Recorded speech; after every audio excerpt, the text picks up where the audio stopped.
Part 1. The alien's eyes locked onto Commander Jake Morrison the moment she materialized in the medical bay, not the usual cautious scan of a prisoner assessing threats. This was different. Her silver pupils dilated, and Jake felt something brush against his mind like fingers through water.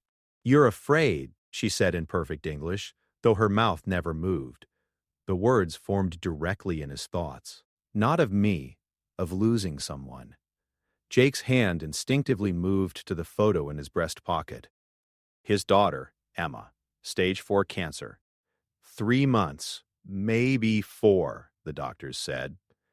He'd been halfway across the galaxy when the message reached him. The alien stepped closer to the energy barrier separating them. She was humanoid, tall and willowy, with skin that seemed to shift between blue and violet. The science team called her species the Valar. They'd found her ship drifting near the Andromeda Relay, damaged and powerless. "How did you—" Jake started. "Your thoughts are loud," she interrupted, her actual voice melodic and strange. "Humans broadcast emotions, like stars broadcast light. You cannot help it." Captain Lisa Chen's voice crackled over the comm. "Morrison, what's your status?" Jake tapped his earpiece. "The subject is conscious and communicating. She appears to have telepathic abilities." Understood. "Dr. Phillips is on his way. Don't let her in your head, Commander." Too late for that, Jake thought. The Valar smiled sadly.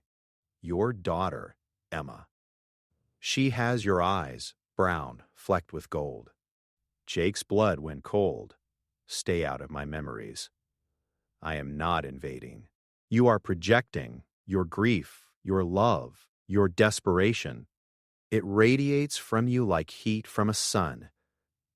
She placed her hand against the barrier. "I can feel why you came back to this ship instead of requesting leave. You believe if you stay busy, the pain will be less. You are wrong. You don't know anything about me," Jake snapped, but his voice cracked. "I know you pray to a god you stopped believing in when your wife died. I know you blame yourself for not being there. I know you count the days and hours until—" She paused, genuine sorrow crossing her features. "Until the inevitable." Jake turned away, jaw clenched. "What do you want?" "To help." He laughed bitterly.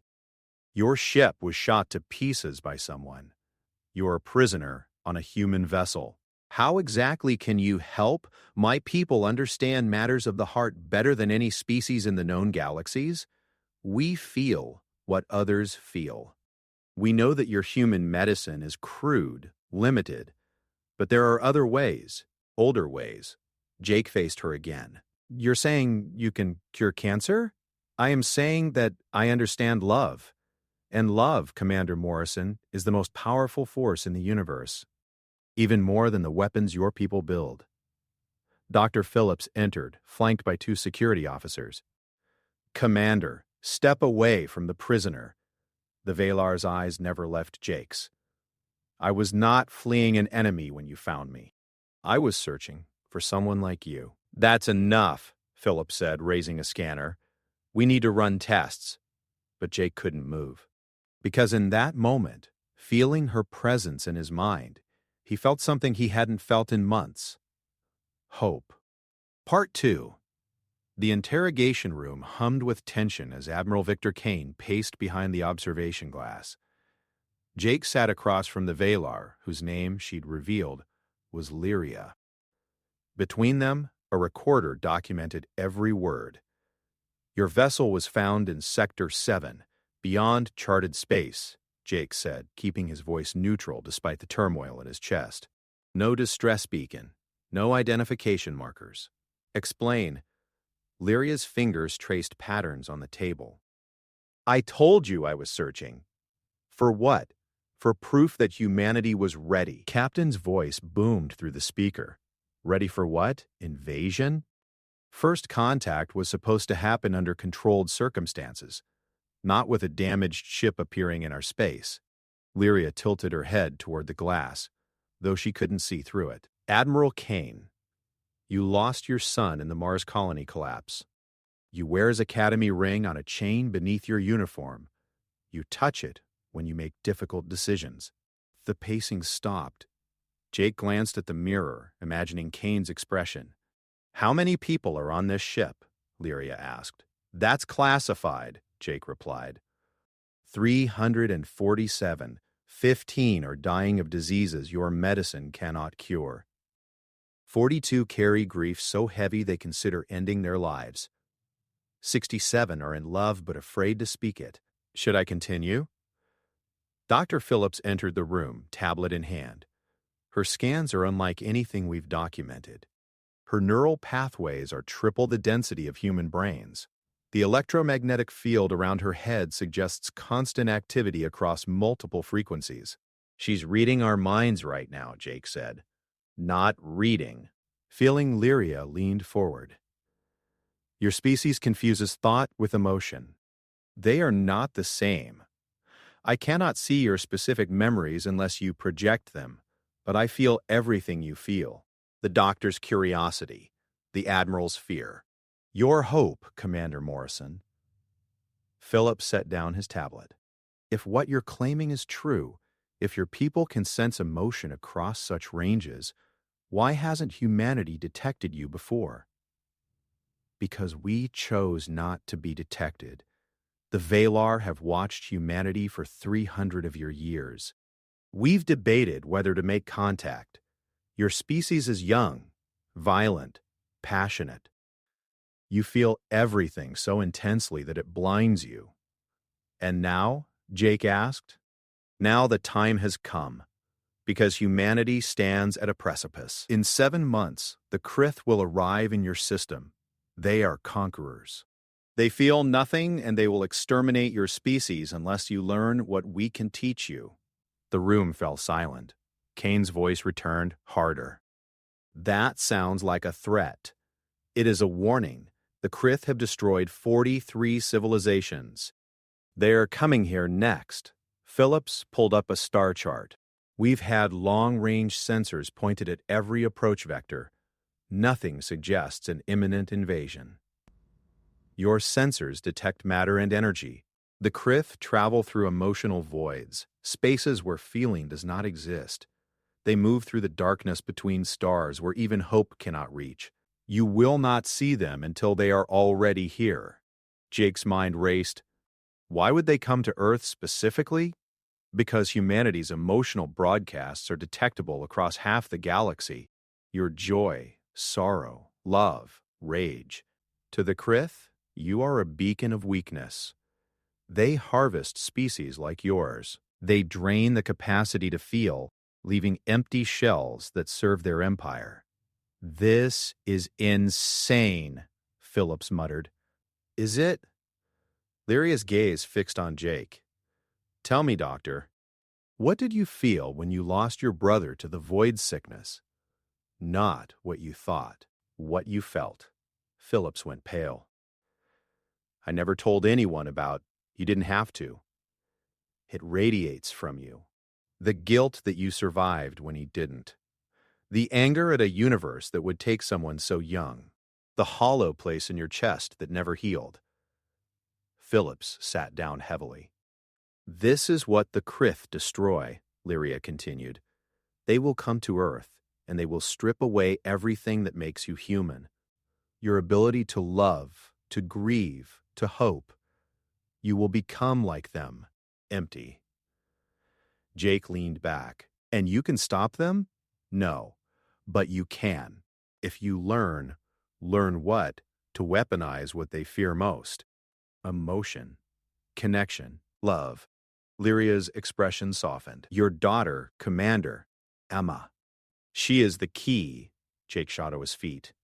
You leave her out of this. I cannot. None of us can. Because what she feels, the love between you, is the exact frequency the Krith cannot process. It disrupts their neural patterns. A father's love for his dying child is one of the most powerful forces in existence.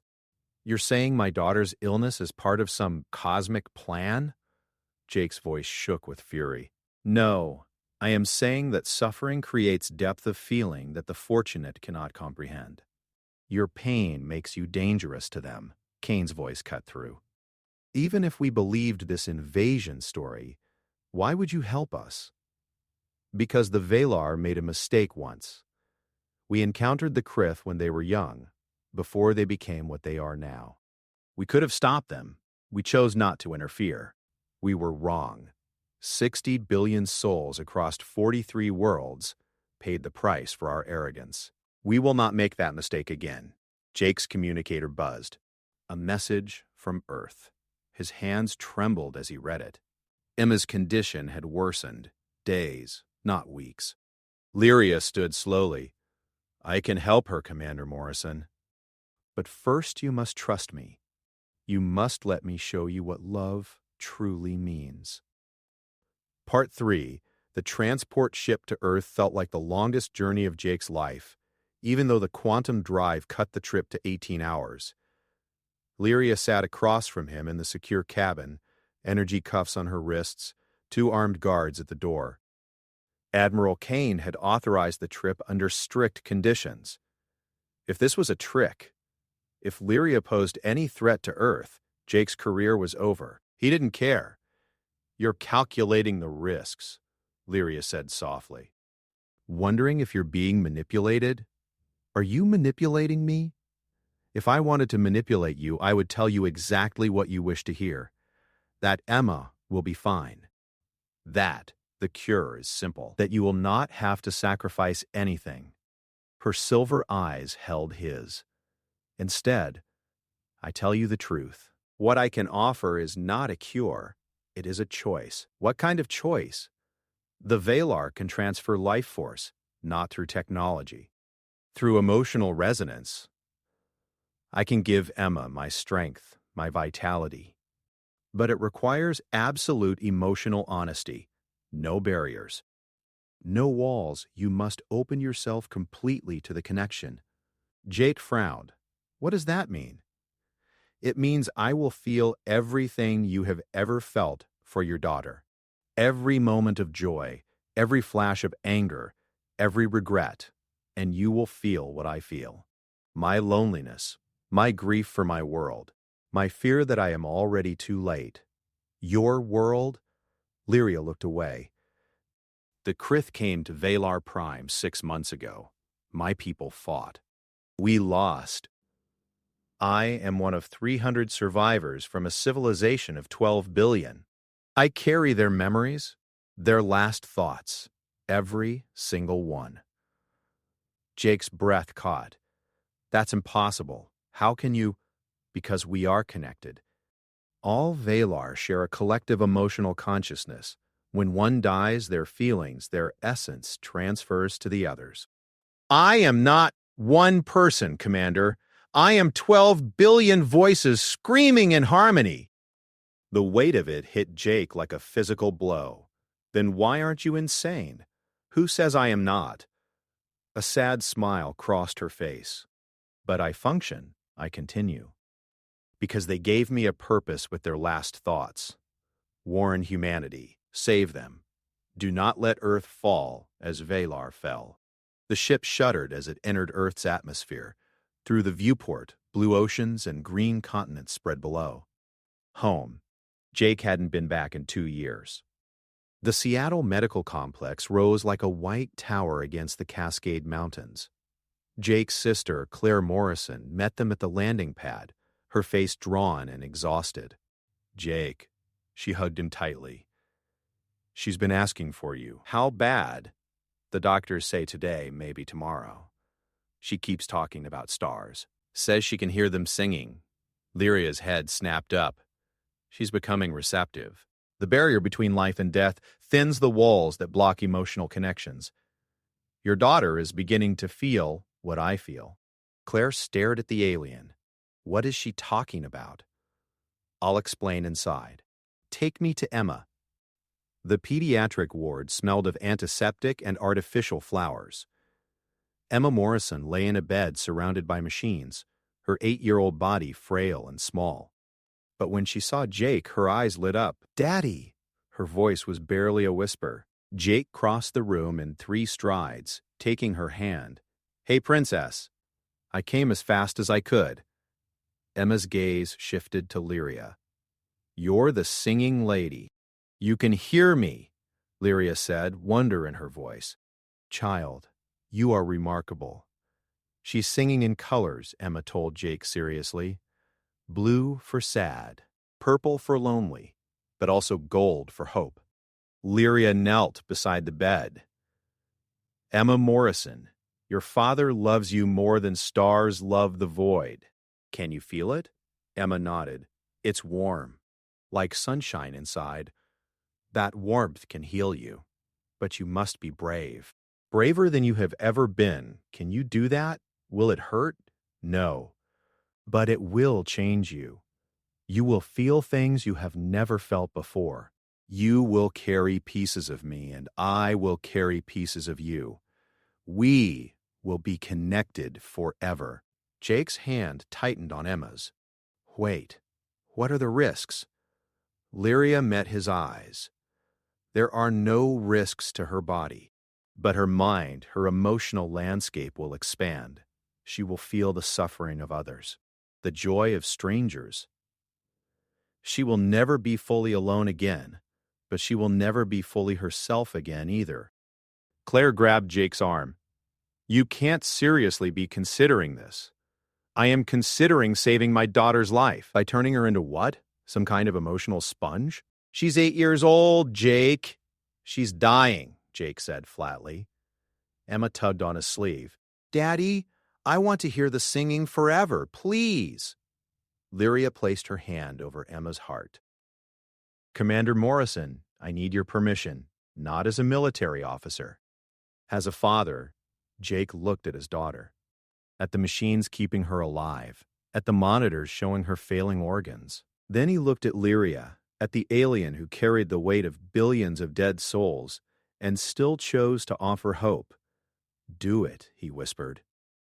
Lyria closed her eyes. Her hands began to glow with soft, pulsing light.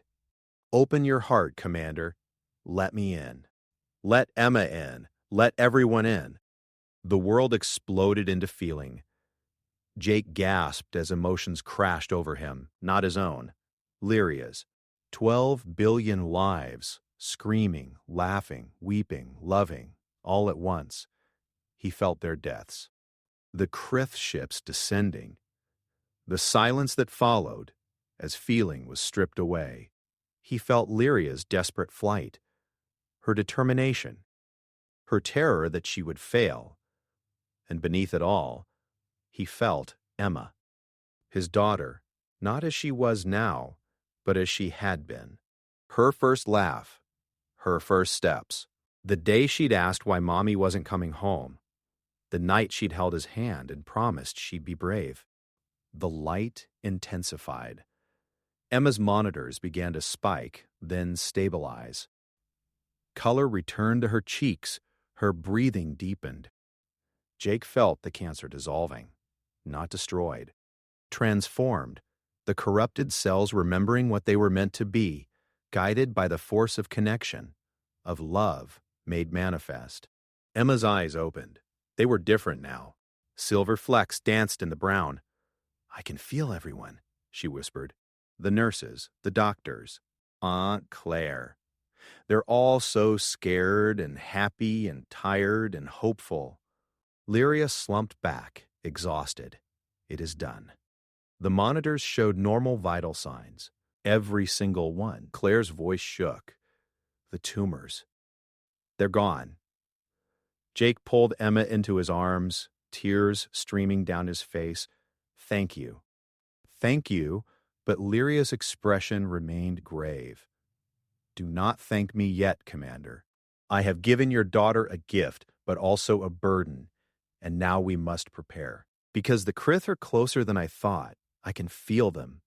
They have already entered your solar system." Part 4.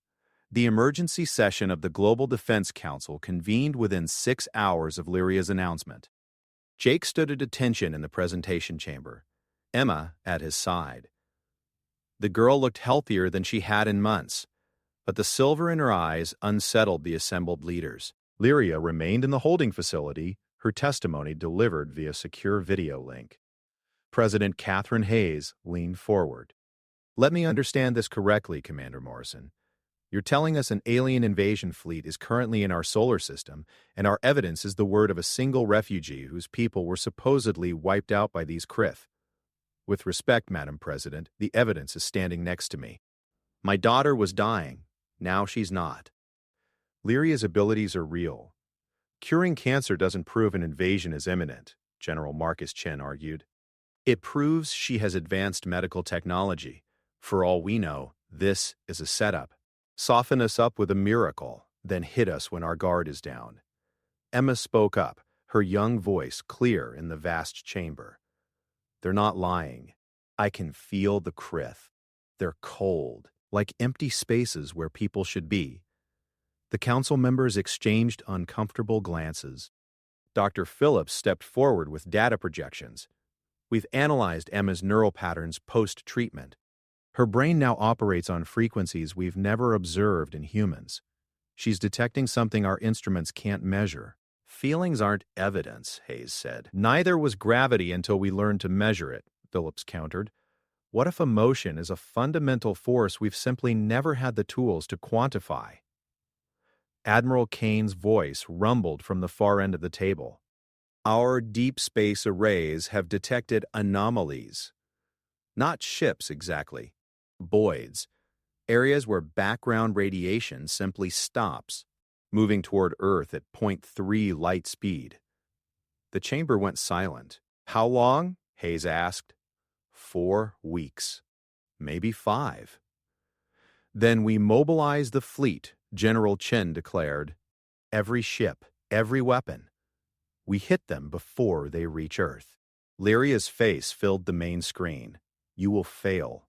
The Krith do not fight as you understand fighting.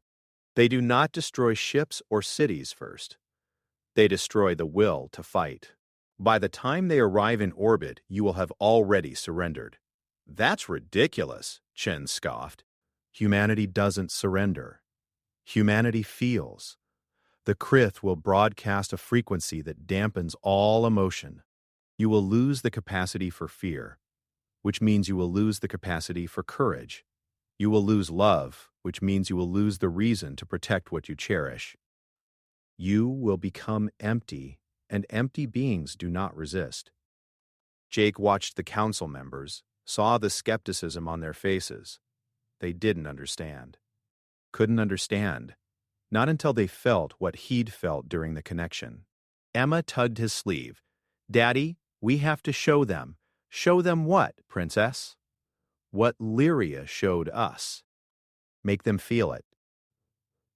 Lyria's eyes widened on the screen. The child is right. "Commander Morrison, you carry the resonance now. You can project it to others." "Not as strongly as I can, but enough." Jake looked at his daughter, at the silver in her eyes. "I don't know how." "Yes, you do.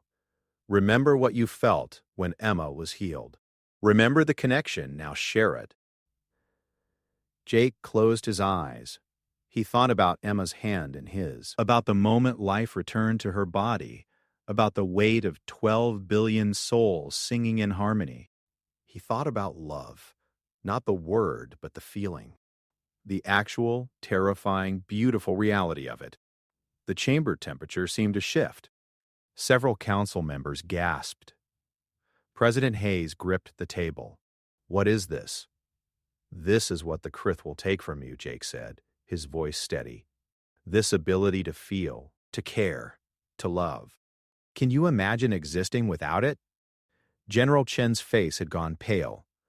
"I can feel my wife. She's 3,000 miles away, but I can feel her worry for me." "How is that possible?" "Because emotion is not limited by distance," Lyria explained. "It is a field that connects all conscious beings. Humans simply never learned to perceive it. Until now." The projection shifted, showing a recording from Lyria's databanks. The fall of Valar Prime. Not images, but feelings. The Krith ships appeared as absences in reality, holes where sensation ended. The Valar people fought desperately, but as the emotional dampening field spread, their resistance crumbled, not from fear or defeat, but from emptiness.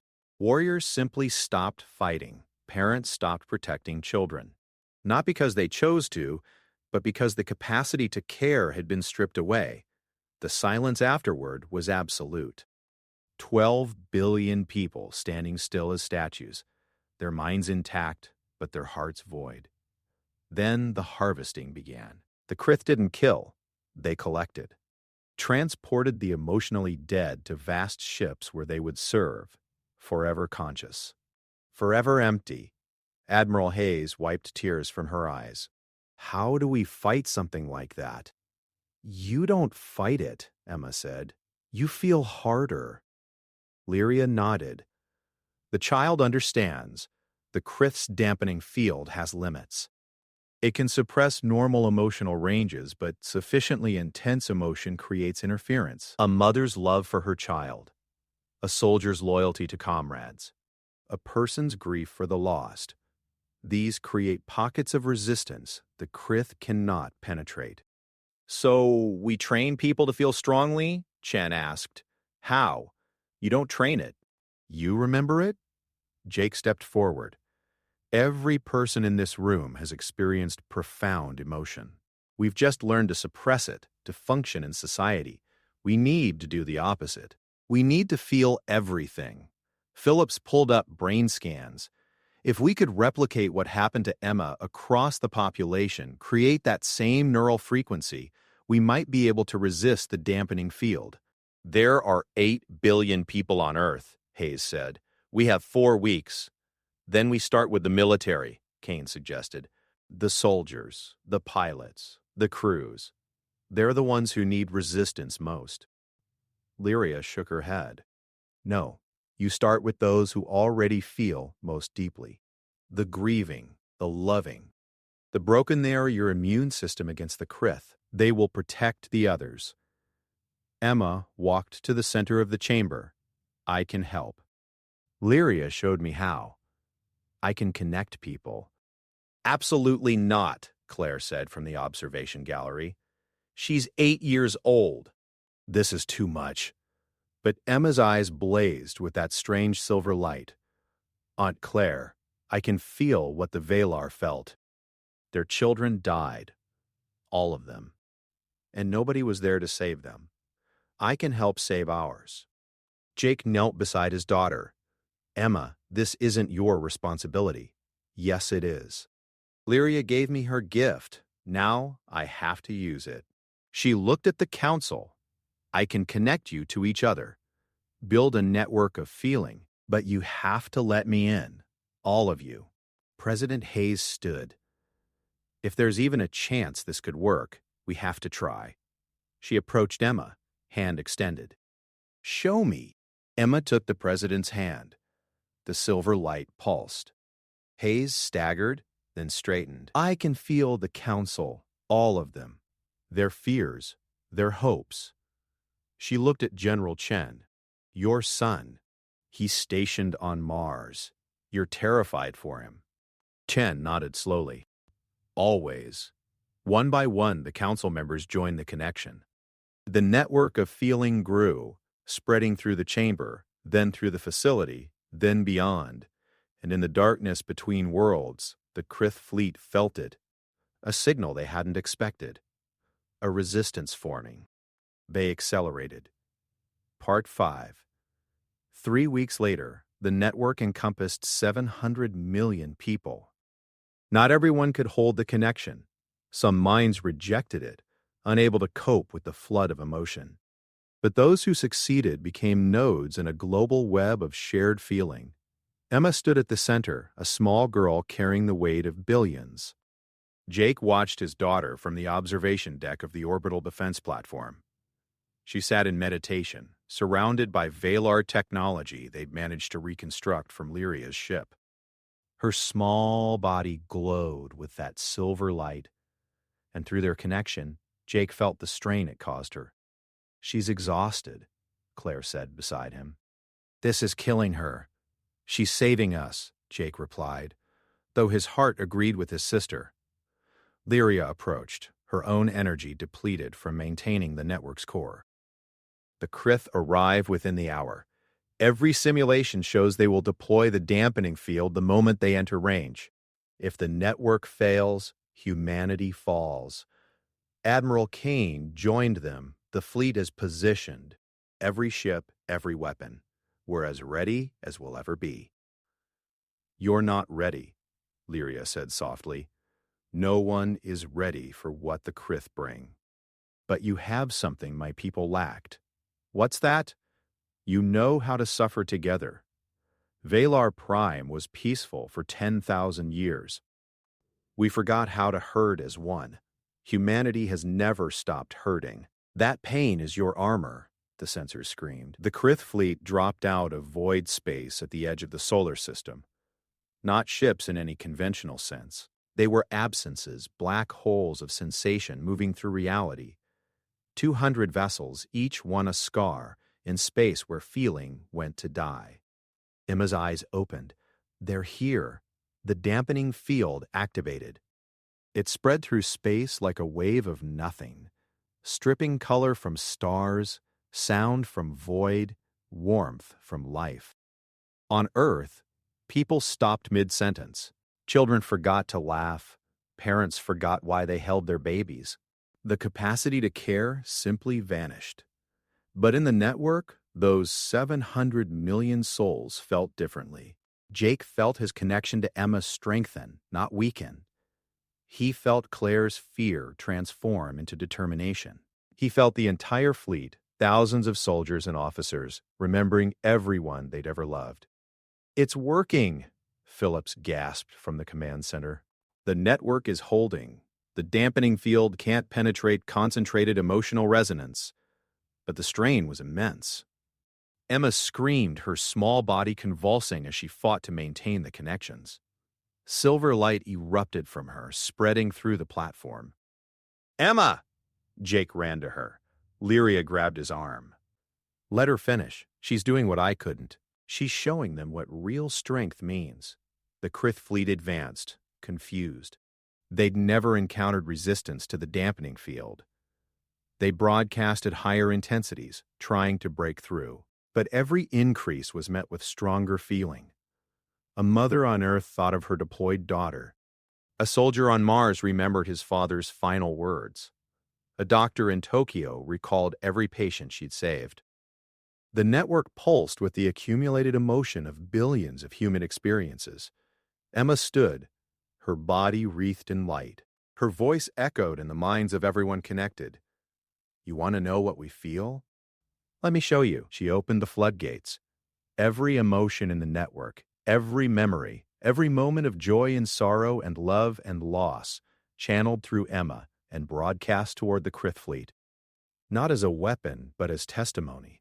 The Krith ships faltered. Their void fields flickered, because for the first time in their existence, they felt something. Pain, confusion, and beneath it, something they had no name for, longing. "They're changing," Lyria whispered, tears streaming down her face. "The resonance is rewriting their neural patterns. They're remembering what they were before they became empty." Admiral Kane watched the tactical display. They're withdrawing. All ships, breaking formation. But 3 Krith vessels didn't retreat. They moved closer, and their broadcast changed, no longer dampening. Questioning, Emma translated, her voice weak. "They're asking what this feeling is. They don't understand it." Jake knelt beside his daughter. "Can you show them?" Emma smiled, exhausted but radiant. "I already am." She projected a single memory. Jake holding her hand in the hospital. The moment before Lyria's healing. The moment when death seemed certain, but love remained absolute. The 3 Krith ships stopped completely. Their void fields collapsed. And for the first time in their species' history, they felt what humans took for granted. Hope. One of the vessels broadcast back, not words, but pure emotion, gratitude, confusion. sorrow for what they'd done to other worlds, and a question that translated as simply, "Can we learn?" The council chamber erupted in argument. President Hayes held up her hand for silence. "Lyria, is this possible? Can they change?" "I don't know. The Valar never tried to convert the Krith. We only fought or fled. But Emma has done something unprecedented. She's given them the capacity to feel. Whether they can sustain it, whether they choose to, that is their decision." General Chen scowled. "They destroyed civilizations. They don't deserve mercy." "Neither do we," Jake said quietly. "How many species of humans wiped out? How many wars have we fought over feelings we couldn't control? If we punish the Krith for being empty, we're no different than they are." Emma spoke through the network. "They're scared. Like when I was sick. They don't know how to be different, but they want to try." Admiral Kane made the decision. 3 ships remain, under quarantine. Under observation, we teach them. Slowly, if they attack, if they threaten Earth, we destroy them. But we try. The remaining Krith fleet departed, leaving the 3 volunteers behind. Humanity had survived, not by superior weapons or tactics, but by the simple act of feeling deeply enough to share it. Emma collapsed in Jake's arms. "I'm tired, Daddy." "I know, Princess." "You did so well. Will the singing ever stop?" Lyria knelt beside them. "No, child, you will hear it forever now, the voices of all who feel. But it will become gentler with time. A symphony instead of a scream." 6 months passed. The 3 Christ vessels, designated Hope 1, Hope 2, and Hope 3, remained in orbit around Luna. They learned slowly how to process joy without confusion, how to experience sorrow without breaking, how to love without losing themselves. The network persisted. 700 million humans remained connected, and millions more joined each month. Humanity was changing, not losing individuality, but gaining awareness of the collective emotional landscape they all shared. Emma grew stronger. The silver in her eyes remained, but she learned to control the flow of feeling. She became humanity's first ambassador to the Krith, teaching them through play and laughter what adults struggled to explain. And one day, as Jake watched his daughter show a Krith envoy how to appreciate a sunset, Lyria approached him. "You saved us all," Jake said. "Thank you." "No, Emma saved us. I merely showed her the door. She chose to walk through it." Lyria gazed at Earth below. "My people can rest now, knowing that we made the right choice, that we warned humanity in time." "Will you stay? Help us build this new world?" Lyria smiled. "I am the last true Valar. When I die, our species ends. But in Emma, in the network, in humanity's new understanding of emotion as a force, my people continue. We have become part of you." Jake understood. The Valar hadn't just warned humanity about the Krith. They'd given humanity the tools to evolve, to become something new, something that felt not just for themselves, but for all conscious beings. Earth would never be the same. Humanity would never be the same.